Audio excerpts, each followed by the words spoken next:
তরুণ যুবকের বিশাল বড় জাহাজ, জাহাজের মালিকের অহংকার আল্লাহর দরবারে বরদাস্ত হলো না।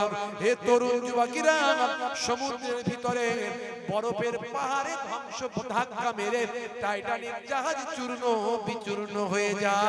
হে তরুণ যুবকেরা, হে আমার বন্ধুরা, হে আমার মুরব্বিয়ানিরা, শুনে রেখে দিন বাবা, জেনে রেখে দেন মুসলমান। হে তরুণ যুবকেরা, হে আমার মুরব্বিয়ানিরা, আমার আল্লাহ তাআলা কি না পারেন বাপ ভাইরা আমার। একটা বাস্তব উদাহরণ আপনাদের দিই। গ্লোরি জাহাজ প্রশান্ত মহাসাগরের বুক চিরে চলছে। প্রশান্ত মহাসাগরের বুকের উপর দিয়ে গ্লোরি জাহাজ চলে যাচ্ছে, বিনোদনের জাহাজ, আরামায়েশের রণতরী। হে তরুণ যুবকেরা, আরামায়েশের জাহাজ ভাই আমার প্রশান্ত মহাসাগরের বুক চিরে চলে যাচ্ছে। টাইটানিক জাহাজের মতো সুন্দর, টাইটানিক জাহাজের মতো বিনোদনের জাহাজ। হে তরুণ যুবকেরা, টাইটানিক জাহাজের মালিকের সঙ্গে গ্লোরি জাহাজের মালিকের মিল আছে। টাইটানিক জাহাজের মালিক বলেছিল, আমার এই জাহাজকে ধ্বংস করতে পারে পৃথিবীর কেউ নাই। হে তরুণ যুবকেরা, সে বলেছিল স্বয়ং ভাই আমার গড এলেও আমার জাহাজকে ধ্বংস করতে পারবে না।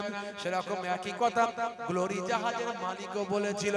হে তরুণ যুবকেরা, হে আমার মুরব্বিয়ানিরা, আপনারা শুনেছেন টাইটানিক জাহাজ পৃথিবীর বিখ্যাত একটা জাহাজ, যে জাহাজ হাজার হাজার মানুষকে নিয়ে বেশ কিছুদিনের জন্য সামুদ্রিক ভ্রমণে বেরিয়েছিল। হে যুবকেরা, হে আমার মুরব্বিয়ানিরা, ওই জাহাজে এমন কোনো বিনোদন ছিল না যে ওই জাহাজের ভিতর ছিল না।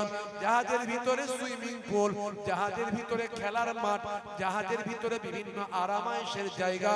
হে তরুণ যুবকেরা, বিশাল বড় জাহাজ, জাহাজের মালিকের অহংকার আল্লাহর দরবারে বরদাস্ত হলো না। হে তরুণ যুবকেরা, সমুদ্রের ভিতরে বরফের পাহাড়ে ধ্বংস ধাক্কা মেরে টাইটানিক জাহাজ চূর্ণ বিচূর্ণ হয়ে যায়, সব মারা গেল। টাইটানিক জাহাজ ধ্বংস হয়ে গেল, সমুদ্রের তলায় আজও পড়ে আছে। পৃথিবীর ধনী ধনী লোকেরা সাবমেরিন করে টাইটানিক জাহাজ দেখতে যায়। পৃথিবীর ভাই আমার সমুদ্রের তলায় শত শত ফিট নিচে ধ্বংসাবশেষ পড়ে আছে, জং খেয়ে গেছে, শ্যাওলা পড়ে গেছে, বিভিন্ন ভাই আমার মাছেরা সেখানে চলাফেরা করছে। সেই জায়গায় পৃথিবীর ধনী ধনী মানুষেরা সাবমেরিন করে সেই জায়গায় গিয়ে টাইটানিক জাহাজটা কেমন দেখে আসে। বুঝতে পারছেন? ফাসিরু ফিল আরদ ফানজুরু কাইফা কানা আকিবাতুল মুকাজ্জিবিন। তোমরা সৈর করো, ভ্রমণ করো, পৃথিবীটা ঘুরে ঘুরে দেখো, আর ওই সমস্ত জালেমদেরকে মহান আল্লাহ কেমন ভাবে ধ্বংস করেছে লক্ষ্য করো। যদি ওই জালেমদের ধ্বংসাবশেষগুলো তুমি দেখো, তোমার আল্লাহর প্রতি ঈমানের শক্তি বেড়ে যাবে। যারা বলেছিল আমাদের ক্ষমতার উপরে কারো ক্ষমতা নাই, ফেরাউন বলেছিল আনা রাব্বুকুমুল আলা, আমি হলাম তোমাদের বড় খোদা। আর ছোট ছোট এক একটা করে পুতলা দিয়েছিল, স্ট্যাচু দিয়েছিল, দিয়ে বলেছিল এগুলো হলো তোমাদের ছোট খোদা। ছোট খোদাগুলো ঘরে গিয়ে রেখে দেবে, আর আমি হলাম বড় খোদা। হ্যাঁ, মুসা নবী বলেছিল এই ফেরাউন তুই কিসের খোদা? মুসা নবী সঙ্গে দুশ্মনী শুরু হলো। মুসা নবীকে তার রাজ ক্ষমতা নিয়ে মুসা নবীকে মারার জন্য ছুটতে লাগলো। ভাইরা আমার, মুসা নবীকে আল্লাহ বললেন হে নবী মুসা, নীল দরিয়া পার হয়ে যাও, দরিয়ার ধারে যাও, আমি আল্লাহ দরিয়ার ভিতর দিয়ে তোমার রাস্তা বানিয়ে দেব। জোরে হবে না? হে তরুণ যুবকেরা, বন্ধুরা আমার শুনেন, দরিয়ার ধারে হযরত মুসা নবী তার বনি ইসরাইলের সঙ্গী সাথী ভক্ত ও সাহাবাদের নিয়ে নীল দরিয়ার সামনে মুসা নবী চলে গেলেন। এমন সময় ভাই আমার বিরাট বড় সমুদ্র নদী। হে তরুণ যুবকেরা, হে আমার মুরব্বিয়ানিরা, এমন সময় ভাইরা আমার আল্লাহকে বললেন, আল্লাহ এবার কেমন করে নদী পার হব? সেই সময় আল্লাহ বললেন, হে নবী মুসা, তুমি তোমার হাতের লাঠিটা নদীর পানিতে, নদীর পাড়েতে তুমি আঘাত করো। এই আঘাত করার সঙ্গে সঙ্গে আমি আল্লাহ 12টা রাস্তা বানিয়ে দেব। হে তরুণ যুবকেরা, বনি ইসরাইল সম্প্রদায়ের 12টা গোত্রের জন্য 12টা রাস্তা আমার আল্লাহ বানিয়ে দিলেন। হে তরুণ যুবকেরা, 12টা রাস্তা দিয়ে মানুষ চলতে লাগলো। ভাই আমার বিশাল সমুদ্র, বিশাল নদী ভাই আমার পার হতে লাগলো। নদীটা পার হয়ে চলে গেল। মুসা নবীর শেষ লোকটা উঠে গেল, আর ফেরাউনের শেষ লোকটাও পানিতে নেমে ভাই আমার রাস্তায় নেমে পড়ল। এমন সময় কেবলমাত্র ফেরাউনের লোকেরা নদীতে আছে, নীল দরিয়ায়, লোহিত সাগর নীল দরিয়ায় আছে। বাবা হে তরুণ যুবকেরা, হে আমার মুরব্বিয়ানেরা, আমার আল্লাহ বললেন, হে দরিয়ার পানি, হে নীল দরিয়ার পানি তুমি সমান হয়ে যাও। বলার সঙ্গে সঙ্গে নীল দরিয়ার পানি সমান হলো, সকলেই ডুবে মরল। ফেরাউন তখন ডুবছে আর উঠছে। আল্লাহর ফেরেশতা গিয়ে হাজির হয়েছে। ফেরাউনের লেখনী নিয়ে গিয়ে এক সময় ফেরাউনের কাছে আল্লাহর ফেরেশতা পরীক্ষা করার জন্য গিয়েছিল। যখন সে সিংহাসনে বসেছিল তখন তাকে গিয়ে বলেছিল, হে বাদশা ফেরাউন, যে গোলাম মনিবের খায় আর নিজেকে মনিব বলে দাবি করে, এমন নেমোখারাম গোলামের কি শাস্তি হওয়া উচিত? ফেরাউন বলেছিল, এমন নেমোখারাম গোলামকে পানিতে ডুবিয়ে মারা উচিত। লিখে দিন একটুখানি। তৎকালীন যুগের লেখনী পদ্ধতিতে ফেরাউন লিখে দিল। ফেরেশতা মানুষের সূরাতে সেই লেখাকে সংরক্ষণ করল। আজ যখন সে ডুবে যাচ্ছে তাকে সেই লেখাটা দেখানো হচ্ছে, দেখো। তখন সে লেখাটা দেখে মাথা খারাপ, এ তো আমারই লেখা, তার মানে আমাকে ডুবিয়ে মারা হচ্ছে। সে সময় ফেরাউন বলেছিল, আমি এখন মুসার আল্লাহর নামের কালেমা পড়তে চাই। ফেরেশতা বলল, না না, হবে না, হবে না। আমার আল্লাহ কোরআন মাজিদে জানিয়ে দিলেন, হে ফেরেশতা বলে দাও, হে তরুণ যুবকেরা, হে আমার মুরব্বিয়ানিরা, সেই সময় ফেরেশতা বলে দিয়েছিল, না, এখন আর তোমার কালেমা কবুল হবে না। হে যুবকেরা, হে আমার মুরব্বিয়ানেরা, শুনে রেখে দিন বাবা, জেনে রেখে দেন, আমার আল্লাহ কোরআন মাজিদের ভিতরে সুন্দর করে সেই সময়ের কথা বর্ণনা করেছেন। আমার আল্লাহ বলে দিয়েছেন, আল-ইয়াউমা নুনাজ্জিকা বিবাদানিকা লিতাকুনা লিমান খালফাকা আয়াত। আজকের দিনে আমি তোমার জিসমটা বাঁচিয়ে দিচ্ছি, তোমার জিসমটা অক্ষত থাকবে, সমুদ্রের পানিতে পচে যাবে না, এই নীল দরিয়ার পানিতে ধ্বংস হবে না, কোন জীবজন্তু তোমার দেহটাকে খেতে পারবে না। আজকের দিনে আমি তোমার জিসমটাকে রক্ষা করব, পরবর্তীকালে তোমার জিসমটা অক্ষত অবস্থায় থাকবে, যাতে করে আফটার জেনারেশন, পরবর্তী প্রজন্ম কিয়ামত পর্যন্ত তোমার জিসমটাকে দেখে তারা শিক্ষা লাভ করতে পারে। তোমার শরীরটাকে কিয়ামত পর্যন্ত মানুষ দেখবে আর শিক্ষা নেবে, এটা একটা দৃষ্টান্ত হয়ে থাকবে। এই হলো সেই ফেরাউন যে নিজেকে আল্লাহ বলে দাবি করেছিল। আজও মিশরের কায়রোর বিখ্যাত জাদুঘরে ফেরাউনের ডেড বডিটা মুসা নবীর জামানায় যে ফেরাউন ডুবে মরেছিল তার দেহটা অক্ষত অবস্থায় রাখা আছে। ফেরাউনের সব লোক মরে গেল, মুসা নবী পারে দাঁড়িয়ে দাঁড়িয়ে অপেক্ষা করছে, বেটারা সব মরছে তো নাকি, বড় বড় জালেম, এরা না মরলে আমাদের মেরে ফেলবে, বড় জালেম। মুসা নবী অপেক্ষা করছে, দেখছে একজন মানুষ, তার নাম সামেরি, সে টুকটুক করে উঠে উঠে আসছে, বুঝতে পারছেন, সে টুকটুক করে উঠে আসছে। আর মুসা নবী বলে, আল্লাহ এ কি হলো, সবাই মরে গেল, বড় ফেরাউনটাও মরে গেল, ছোট ফেরাউনটা কেন বেঁচে উঠলো? মুসা নবী আল্লাহকে বলছে, আল্লাহ বড় ফেরাউন মরে গেল, ছোট ফেরাউন কেন বেঁচে গেল? আল্লাহ বললেন, হে নবী মুসা, এই ছোট ফেরাউনকে আমি আল্লাহ বাঁচিয়েছি, একেও আমি মেরে ফেলবো, মেরে দেব ঠিক করেছিলাম, কিন্তু একে যে আমি বাঁচিয়ে দিলাম, সেই বাঁচানোর কারণটা হলো তোমারই কারণে।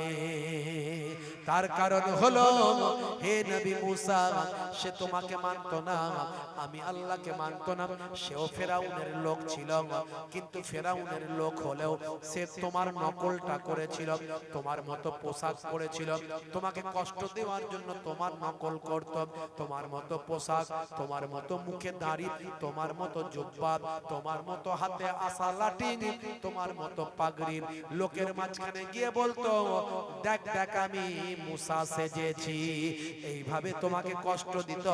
সে ছোট ফেরাউন, এটা ঠিক, কিন্তু আজকে আমি তাকেও মেরে ফেলতাম, সেও মারা যেত, কিন্তু আমি তাকে বাঁচিয়ে দিলাম, তোমার নকল করা মানুষটাকে আমি আর মারতে পারলাম না। তোমার নকল করেছিল বলে আমি বাঁচিয়ে দিচ্ছি। ভাবুন তো দেখি, একটা বেদিন, একটা জালেম, সে মুসা নবীর নকল করতে বলে বেঁচে গেল। আর আমরা ইমানদার নবীর উম্মত, আমরা যদি আমার নবীর নকল করি, আমরা কি জাহান্নামে মনে হচ্ছে ধ্বংস হয়ে যাব না? আমার আল্লাহ আমাদের বাঁচিয়ে জান্নাত দিয়ে দেবে, নিশ্চয় জান্নাত দেবে, ভয় পাওয়ার কোনো কারণ নাই। নবীর নকলটা করুন, নবী যে সুন্নতের কথা বলেছেন সেটা মানব। হে তরুণ যুবকেরা, হে আমার বন্ধুরা, হে আমার মুরব্বিয়ানিরা, হে যুবকেরা, আজ থেকে প্রতিজ্ঞা করুন, আমরা নবীর শিষ্য হব, আমরা শাহরুখ খানের নকল করা বাদ দেব। মুসলমানের ছেলে শাহরুখ খানের নকল করে, সলেমান খানের নকল করে, তাদের মতো চুল রাখে, তাদের মতো পোশাক পরে, তাদের মতো কথা বলে, তাদের মতো স্টাইল দেয়, হাতে বালা লাগায়, কানে দুল লাগায়, আছে না নাই?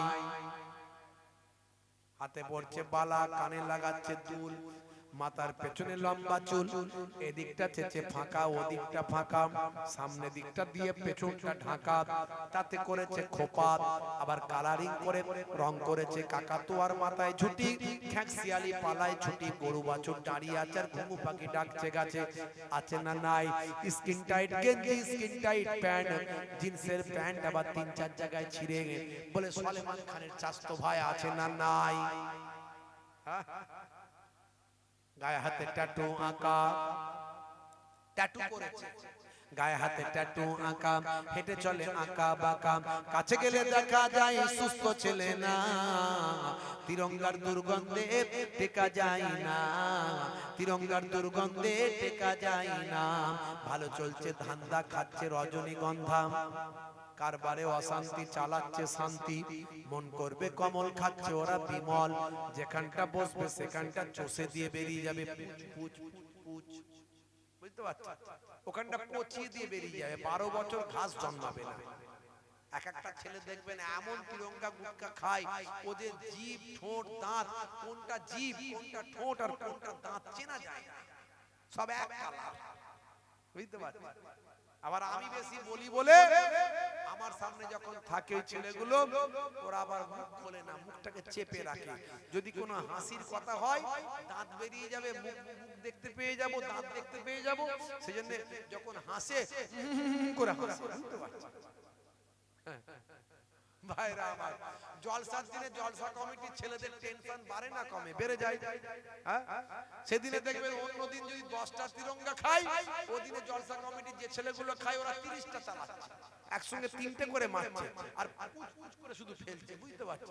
আবার যদি হুজুর আসতে একটু 10 মিনিট দেরি হয়ে যায়, ওর আবার ঘাম ঝরে যায়, গাড়ি থেকে নামছি, দূর থেকে ছুটে ছুটে আসছে কমিটির ছেলে, আর আস্তে আস্তে সালাম দিচ্ছে, হুজুর আসসালামু আলাইকুম, সর্বনাশ করেছে, মুখে মাল ভরে রেখেছে রে, ভাইরা আমার, তরুণ যুবকেরা আমার, আর আমার এই তিরঙ্গা গুটকার গন্ধ আর বিড়ি সিগারেটের গন্ধ এত খারাপ লাগে, মানে এত কষ্ট হয়, খারাপ বলবো মানে কষ্ট হয়, মনে হয় বমি হয়ে যাবে। মাঝে মাঝে আমি চিন্তা করি, আমার যদি এত গন্ধ লাগে তো এদের বউগুলো কেমন করে টেকে। আবার চিন্তা করি, না রে, আমরাই তো ওয়াজে বলি স্বামীর পায়ের তলায় স্ত্রীর জান্নাত, তাই আমাদের মায়েরা অনেক ভালো, বুঝতে পারছেন? স্বামীর পায়ের তলায় জান্নাত, স্বামীকে নারাজ করলে হবে না, দরকার হলে জান্নাত যে কোনো ভাবে নিতে হবে। মাঝে মাঝে তো অনেকে আবার স্বামীর পাটা হলে চেক করে দেখে জান্নাত গেল কোথায়, বুঝতে পারছেন? মায়েরা আমার, আসলে তা নয়, তার মানে স্বামীর দেখাশোনা করলে স্বামী রাজি হলেই জান্নাত পাওয়া যাবে, না হলে হবে না। তো আমাদের ঘরের মায়েরা স্বামীদের কখনো কষ্ট দিতে চায় না, আলহামদুলিল্লাহ। এটা আমরা বড্ড আনন্দিত যে আমাদের ঘরের মায়েরা অনেক ভালো। কিন্তু এই ওয়াজটা অনেক হুজুর করে না, যেমন স্বামীর পায়ের তলায় মায়েদের জান্নাত, স্ত্রীদের জান্নাত, তাই স্ত্রীদের স্বামীকে কষ্ট দিলে চলবে না। কিন্তু এই ওয়াজটা অনেকে করে না, স্বামীর স্ত্রীর সার্টিফিকেট ছাড়া, স্ত্রীর ক্লিন চিট ছাড়া, সার্টিফিকেট ছাড়া কোনো স্বামীও কিন্তু জান্নাতে যেতে পারবে না। এই ওয়াজ সবাই করে না, আজকে করে দিয়ে গেলাম। মনে রাখবেন, অনেকে মনে করে ও বউকে যা ইচ্ছা তাই মনে করলেই হলো, স্বামীর পায়ের তলায় জান্নাত। আর আমাদের ঘরের মায়েরা মনে করি আমাদের কোনো সম্মানই নাই নাকি? হ্যাঁ, ইসলামে কারো সম্মান নষ্ট করা হয়নি। ইসলাম মানলে সবাই ঠিকঠাক সম্মান দেওয়া হয়েছে। এই জন্য বলি ইসলাম ধর্মটাকে ভালো করে বুঝতে হবে, বুঝলে বুঝপাতা, না বুঝলি তো তেজপাতা, বুঝতে পারছেন? ভাইরা আমার, তরুণ যুবকেরা আমার, মুরব্বিয়ানেরা আমার, মুসলমানের ছেলে বুক ফুলিয়ে বলে, হয়েছি বাপের বেটা, মরবো একদিন, ভয় কি রে? ক্ষমতা হয়েছে, ক্ষমতার বড়াই করে, টাকা পয়সা হয়েছে, টাকা পয়সার বড়াই করে, পকেটে দু চারটে এটিএম কার্ড আছে তার ক্ষমতা দেখায়। ভাই আমার, শরীর হয়েছে, বাহু হয়েছে, বাহুবল দেখায়, ওরে এক থাপ্পড় মারবো, পাঁপড় ভাজা খাইয়ে দেবো। বাপ রে বাপ, মুসলমানের ছেলে মিছিলের আগে তিরিং তিরিং করে লাফাচ্ছে, দে ডান্ডা করে দেবো ঠান্ডা, দে ডান্ডা করে দেবো ঠান্ডা। 35 কেজি ওজন, তিরিং তিরিং করে লাফাচ্ছে, বুঝতে পারছেন? গায়ে গোশ নাই, গোবরে চর্বি, ঠেলে দিলে উল্টে পড়ে যাবে। নাম রেখেছে হিম্মত আলী, বুঝতে পারছেন? চোখে দেখতে পাই না, নাম রেখেছে নজর আলী। গায়ের পাশে দাঁড়ানো যায় না, এত দুর্গন্ধ, নাম রেখেছে আতর আলী। যেমন হওয়া দরকার ছিল মুসলমান, আমরা হতে পারি না, তাই আমাদের এত বিপদ। কথা ঠিক না? সব জায়গায় আমরা বিপদে পড়ছি। আজ মুসলমানের সম্মান আছে ভাই, বলেন তো? সম্মান নাই কেন? সম্মান এত ছিল, কোথায় গেল?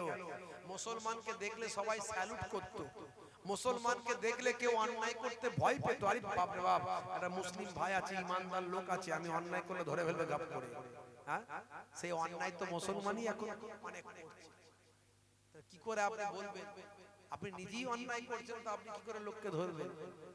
আপনি নিজে সুদের কারবার করছেন, আপনি নিজেই ঘুষের কারবার করছেন, আপনি নিজেই ভাই আমার জেনা ব্যভিচারে লিপ্ত, আপনি নিজেই তাস খেলেন, জুয়া খেলেন, আপনি নিজেই সারাক্ষণ শুধু ফ্রি ফায়ার আর পাবজি চালান, আপনি নিজেই মুখ থেকে ভাষা খারাপ করছেন, গালাগালি করছেন, অশ্লীল কথা বলছেন, আপনি নিজেই বাপকে মারছেন, মাকে মারছেন, বাপের নামে মায়ের নামে মামলা করছেন, আপনি নিজেই পাড়া প্রতিবেশীর সঙ্গে খারাপ আচরণ করছেন। তো আপনাকে দেখে লোকে আর কি ভয় পাবে?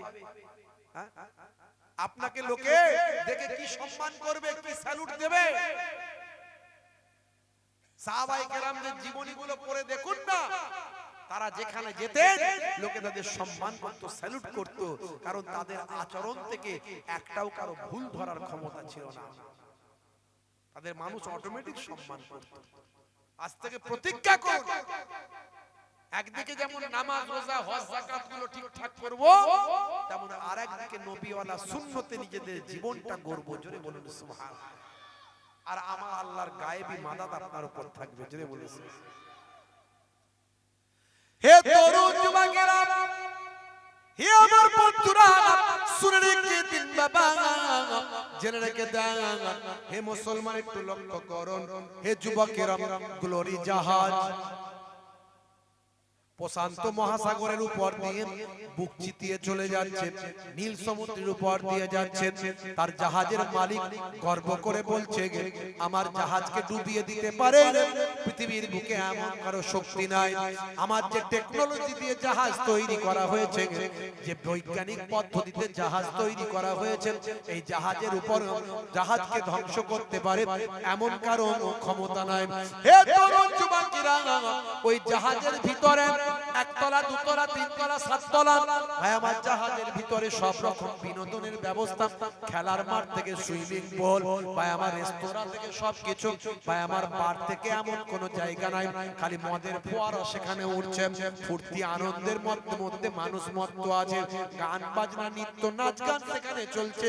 হে তরুণ যুবকেরা, ধর্ম কর্ম করার জন্য, ইবাদত তপস্যা করার জন্য জাহাজের ভিতরে কোনো ঘর নাই, হিন্দুদের জন্য মন্দির নাই, খ্রিস্টানদের জন্য গির্জা নাই, মুসলমানদের জন্য কোনো মসজিদ ঘর নাই। হে তরুণ যুবকেরা, জাহাজটা শুধু মাসের পর মাস চলবে, সেখানে শুধু মানুষ বিনোদন করবে, ধর্ম কর্ম করে না। মায়া মায়া আমার তরুণ যুবকেরা, আমার জাহাজের মালিক যিনি, তিনি হলেন একজন নাস্তিক। তিনি একজন নাস্তিক মানুষ। ওই জাহাজে শত শত ক্রু, মানে যারা কাজের লোক, যারা হেল্পার, শত শত মানুষ,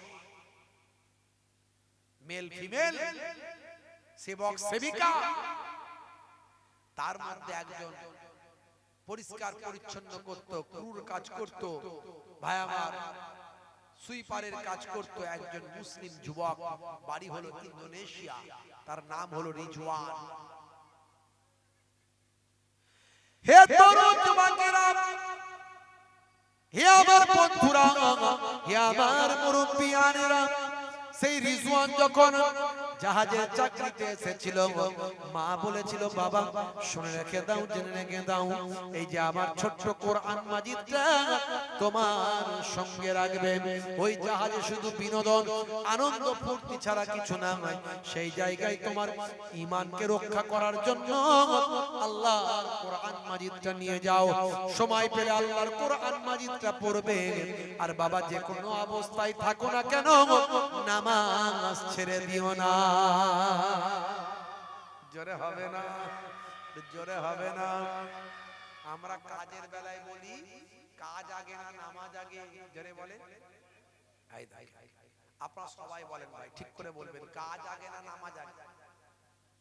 অনেক মানুষ বলে না, কজন বলছে নামাজ আগে। যারা নামাজ আগে বলছে তারা হয়তো কাজটা কি আগে করে, নামাজ পরে পরে কি না পরে কোনো ঠিক নাই, কথা ঠিক না বলবো। আর যারা বুঝে গেছে তারা চুপ করে আছে, বলে হুজুর আমরা তো কাজের টাইমে কাজটাই আগে করি, নামাজ নালে পরে হবে, হবে কাজা হবে, হবে, অসুবিধা নাই। কি জি ভালো করে বলুন তো, 100 জনের 95 জন 5 ওয়াক্ত নামাজ পড়ে না, কথা কি আমি ঠিক বলছি না ভুল বলছি? 5 জন, 100 জনের 5 জন 5 ওয়াক্ত নামাজ পড়ে জামাতে। আপনাদের এখানে হয়তো সবাই পড়ে নাকি? আরে হ্যাঁ দেন না ভাই, রাগ করছেন নাকি? এখানে সবাই পড়ে নাকি? বলে হুজুর কাজ করব না নামাজ পড়ব? নামাজকে বলো না কাজ আছে, কাজকে বলো আমার নামাজ আছে। বলুন তো ইনশাআল্লাহ। আজ থেকে বলতে পারবো তো? কাজ, কাজের কাজকে আমরা বলবো, এ কাজ আগে আমার নামাজ। আজান হয়েছে মানে নামাজের ডাক এসে গেছে। ডাক যখন আল্লাহর ডাক, এটা দুনিয়ার কোনো মানুষের ডাক নয়, এটা আল্লাহর ডাক। যখন আল্লাহর ডাক দিয়েছে, সঙ্গে সঙ্গে মসজিদে যাব, ওযু করব, নামাজ পড়ব। 15 মিনিট সময় লাগবে, 12 মিনিট সময় লাগবে। 5 ওয়াক্ত নামাজ পড়তে 1 ঘন্টা সময় লাগে। 1 ঘন্টা নামাজে দিলে আমার আল্লাহ বলেছেন, আমি তোমার 23 ঘন্টা কামিয়াবি দান করে দেব। ফজর গেল ঘুমে ঘুমে, জোহর বেলাতে কাজ, আসর গেল তাসার আটায়, মাগরিব হেলা ফেলায়, নামাজ তোমার সঙ্গের সাথী, নামাজ হলো গোরের বাতি, নামাজ বিনা এই দুনিয়া সবই যে বৃথা, বান্দা নামাজ পড়ো আঁকড়ে ধরো, ছেড়ো না নামাজ এই জীবনে, করো না কাজা হবে যে সাজা।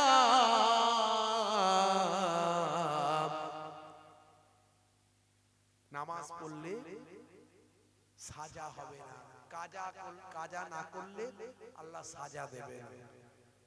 করোনা কাজা হবে যে সাজা, দোজখ ঠিকানা আখিরাতে, দোজখ ঠিকানা আখিরাতে। বান্দা নামাজ পড়ো আঁকড়ে ধরো, ছেড়ো না নামাজ এই জীবনে, করোনা কাজা হবে যে সাজা, দোজখ ঠিকানা আখিরাতে, দোজখ ঠিকানা আখিরাতে। আল্লাহ তাআলা আমাদের দোজখের ঠিকানা থেকে, জাহান্নামের ঠিকানা থেকে আমাদের হেফাজত করেন। বলুন আল্লাহুম্মা আমিন, বলুন আল্লাহুম্মা আমিন। ওই জাহাজের ক্রু,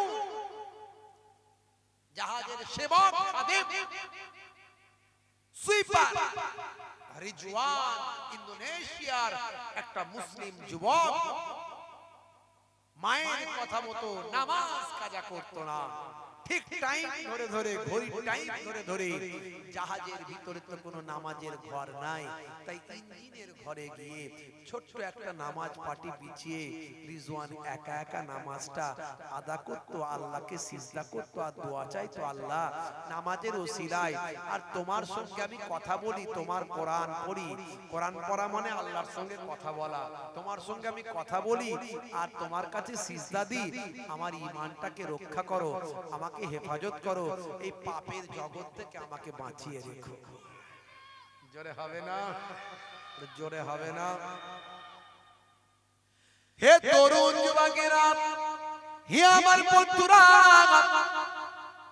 একদিন যখন ওই জাহাজের প্রধান ক্যাপ্টেন, প্রধান মালিক, ওই জাহাজের মালিক প্রধান ক্যাপ্টেন সিসি ক্যামেরায় দেখতে পায় এই জাহাজের ভিতরে ওই রিজওয়ান অবসর সময় কাস্তার হয়ে গিয়েছে, যখন অবসর সময়ে জাহাজের এক কোনায় বসে বসে আল্লাহর কালামুল্লাহ পাক তেলাওয়াত করে, পকেট থেকে পকেট কোরআন মাজিদটা পড়ে।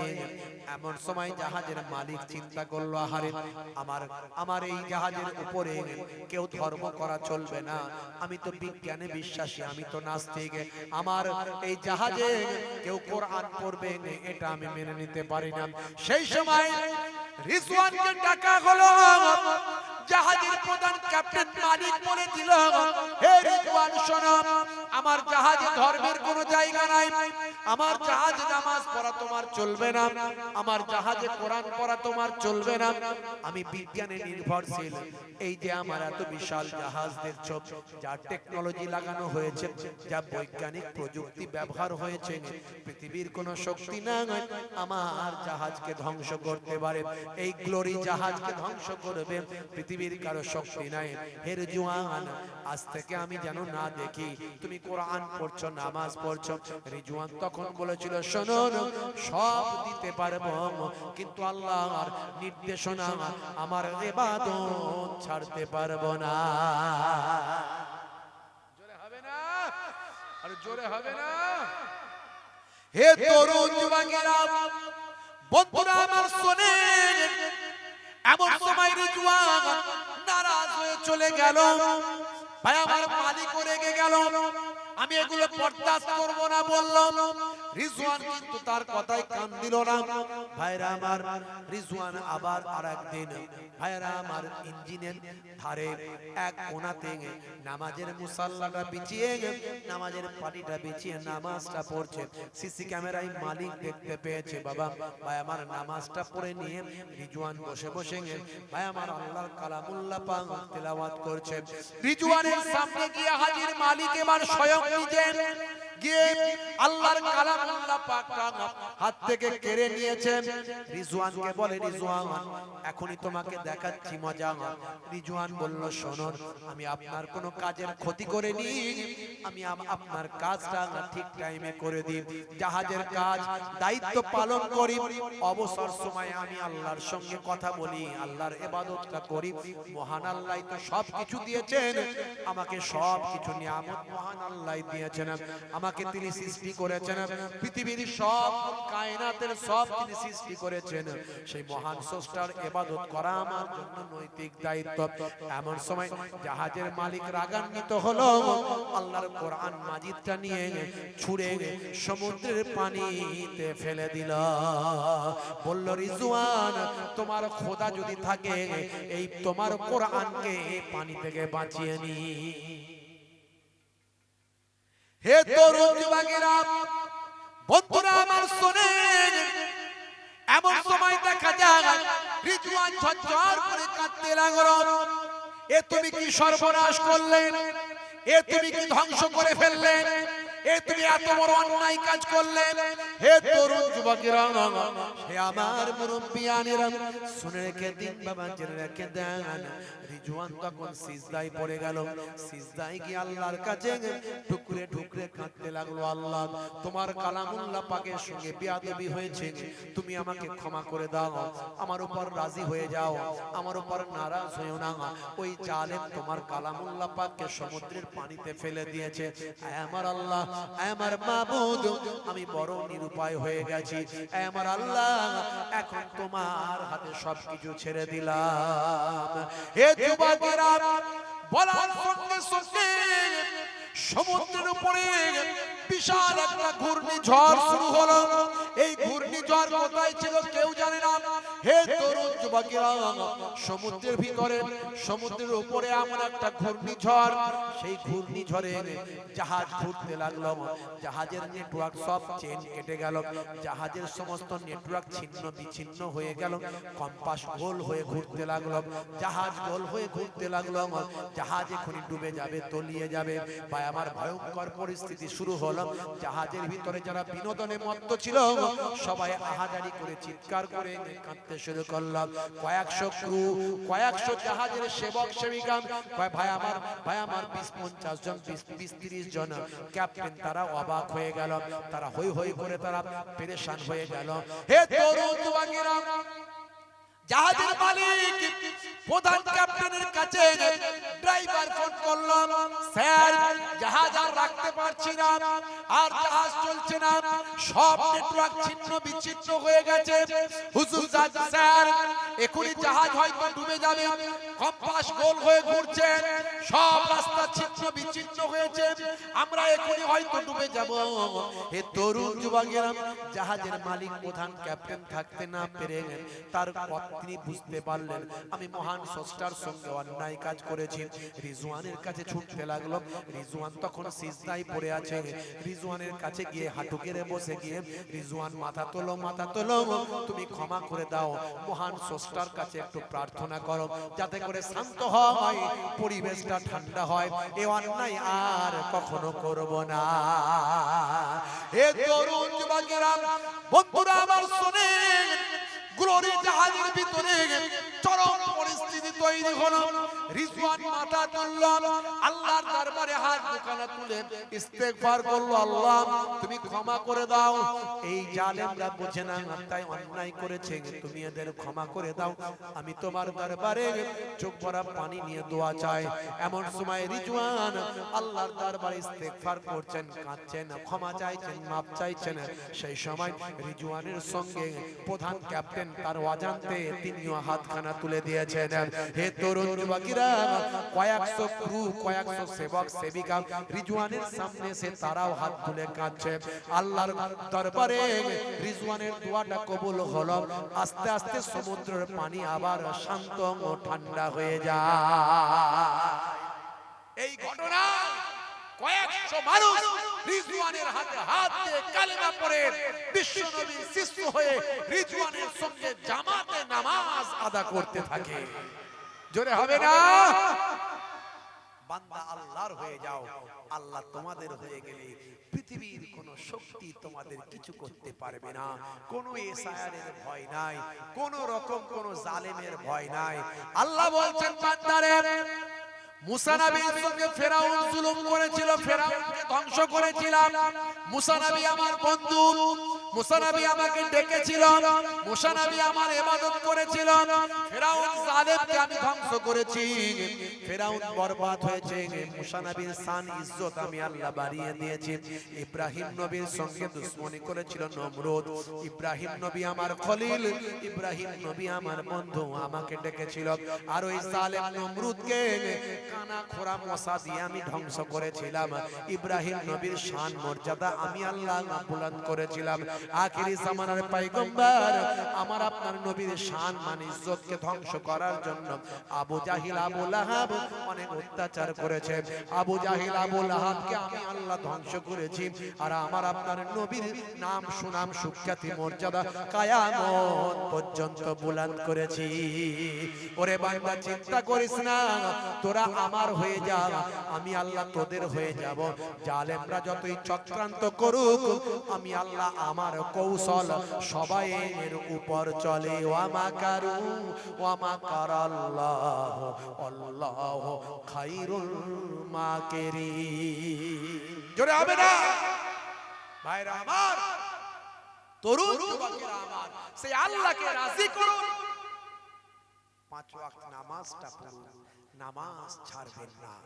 দুটো কাজ করুন, এক হলো নামাজ, সবচেয়ে বড় আল্লাহর নির্দেশ, সেই নামাজ ছাড়বেন না। আর সবচেয়ে বড় নবীর সুন্নত, মুখের দাড়ি। এই দাড়িটা বড় না রাখতে পারেন, ছোট হলেও রাখুন। এখন তো বিরাট কোহলি দাড়ি রেখেছে, হরভজন সিং রেখেছে, লিওনেল মেসি রেখেছে, নেতা মন্ত্রী রেখেছে, খেলোয়াড় প্লেয়াররা রেখেছে, বড় বড় সেলিব্রিটিরা রেখেছে। তো আপনার দাড়ি রাখতে লজ্জা কিসে? কে কি বলছে দেখার দরকার নাই। আপনি দাড়ি রাখবেন কোন সেলিব্রিটি রেখেছে বলে নয়, বিরাট কোহলি রেখেছে বলে নয়। আপনি দাড়ি রাখবেন নবীর সুন্নত বলে। দাড়িটা ছোট হতে পারে, আজ ছোট আছে, একদিন ইমানি শক্তি বেড়ে গেলে মুহিবুল্লাহ হুসাইনির থেকে বড় দাড়ি হয়ে যাবে। কিন্তু তার আগে যদি মরে যান, কবরে যাওয়ার পরে মুনকার নাকির ফেরেশতা এসে বলবে মান রব্বুকা, দেখতে পাবে নবীর সুন্নতটা ছোট হলেও মুখে রাখা, হতে পারে ওই দাড়িটাই হবে তখন নাজাতের জারিয়া। এই দুটো কাজ করুন, একদিকে নামাজ, বলুন ইনশাআল্লাহ। নামাজ পড়বো তো নাকি আমরা? কারা কারা পড়বেন হাত তুলে দেখান তো দেখি। এত বড় একটা ঘটনা শোনালাম, তারপরে অনেকে হাত তুলছে না। হুজুর নামাজ তো পড়বো না, হাত তুলে কি করবো নাকি? ক্যান্সার হতে পারে, টিউমার হতে পারে, প্যারালাইসিস হতে পারে। তুলুন তুলুন হাত তুলুন। নারে তাকবীর, নারে তাকবীর। সিলসিলা হক মুজাহিদুজ জামান, মাসলাকে মুজাহিদুজ জামান, বল্লভপুর গ্রামের ইসালে সব কমিটি বৃন্দ, গ্রামবাসী বৃন্দ, নারে তাকবীর। মাশাআল্লাহ, সবাই নামাজি হয়ে যাবে। কাজা হলে কাজা হবে, কাজা হলে কাজা পড়বেন, কিন্তু নামাজ ছাড়বেন না বাপ, নামাজ ছাড়বেন না। আমার মায়েরা বোনেরা, চারটে ভালো কাজ করবেন, 5 ওয়াক্ত নামাজ ছাড়বেন না। 5 ওয়াক্ত নামাজ ছাড়বেন না। বাচ্চারা গায়েতে অনেক সময় পেচ্ছাপ করে দেয়, বাচ্চারা পেচ্ছাপ করে দিলে মনে রাখবেন, বাচ্চাদের পেচ্ছাপ অনেকে মনে করে পবিত্র পাক, মনে করে না? না, বাচ্চার পেচ্ছাপও পাক নয়। বাচ্চা তো মায়ের দুগ্ধ পান করে। হ্যাঁ, মায়ের দুগ্ধটাই তো বাচ্চার খাদ্য। মায়ের দুগ্ধ কোথা থেকে তৈরি হচ্ছে? বাচ্চার পেচ্ছাপও পাক নয়। যদি গায়ে পেচ্ছাপ লেগে যায়, আপনাকে ধুয়ে ফেলতে হবে, ধুতে হবে, কাপড় ধুতে হবে, সব ধুয়ে ফেলতে হবে। পবিত্র কাপড়, পবিত্র শরীর নিয়ে আপনি নামাজ পড়বেন, নামাজ ছাড়া চলবে না।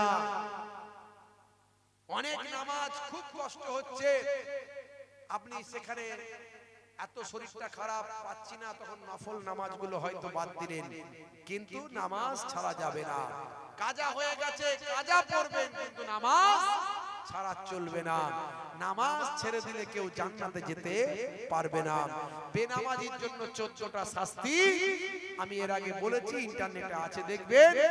ইন্টারনেটে কম বেশি প্রায় 30,000 বক্তব্য আছে, কিছু কম বেশি, বুঝতে পারছেন? আমি অনেক উদাহরণ সেখানে দিয়েছি। বাবাজি আমার, এই দুটো কাজ করলে আপনার 70 থেকে 80% অন্যায় অপরাধ পাপ আপনার কাছ থেকে সরে চলে যাবে। এই দুটো কাজ, এক হলো নামাজ, এক হলো দাড়ি। দেখবেন আপনাকে লোকে স্যালুট করছে, আপনি যেখানে যাচ্ছেন উঁচু চেয়ার আপনাকে দিচ্ছে, যেখানে যাবেন দুনিয়াতে মানুষ সম্মান করবে, আর দুনিয়াতেও সম্মান পাবেন, আখিরাতেও ফারিস্তারা আপনাকে স্যালুট করবে। জোরে বলুন সুবহানাল্লাহ। জোরে হবে না? আল্লাহর মাহবুব বান্দা আল্লাহ আপনাকে করবে। বাপেরা আমার, তরুণ যুবকেরা আমার, সেই জান্নাতের বাগানে আমরা বসেছি। এই জান্নাতের বাগান আগামী বছর যাতে আবার কায়েম হয়, সেটা আপনারা চান তো নাকি? চান তো নাকি? আমি হয়তো আসবো না, অন্য কেউ তো আসবে, আবার তো কোরআন হাদিসের কথা বলবে। এই আগামী বছর এই জান্নাতের বাগান যাতে আবার কায়েম হয়, তার জন্য একটু দান আপনাদের কাছ থেকে নেব। দান সাদকা হলো ইসলামের একটা বড় নিয়ামত। এই দান সাদকায় আপনার আমার তাকদীর পাল্টে যায়, দান সাদকায় শরীর সুস্থ হয়ে যায়, দান সাদকার কারণে মুরব্বীরা যারা কবরে চলে গেছে তাদের আল্লাহ মাগফিরাত দান করে দেয়। দান সাদকা নিয়ত করে করলে সন্তানের ব্রেন খুলে যায়, পড়াশোনায় উন্নতি হয়। দান সাদকার কারণে বিপদ মুসিবত দূর হয়ে যায়। ভাই আমার, সাদাকাতু রাদ্দে বালা, সাদাকা হলো, দান হলো, বিপদ মুসিবত দূর হয়ে যায়।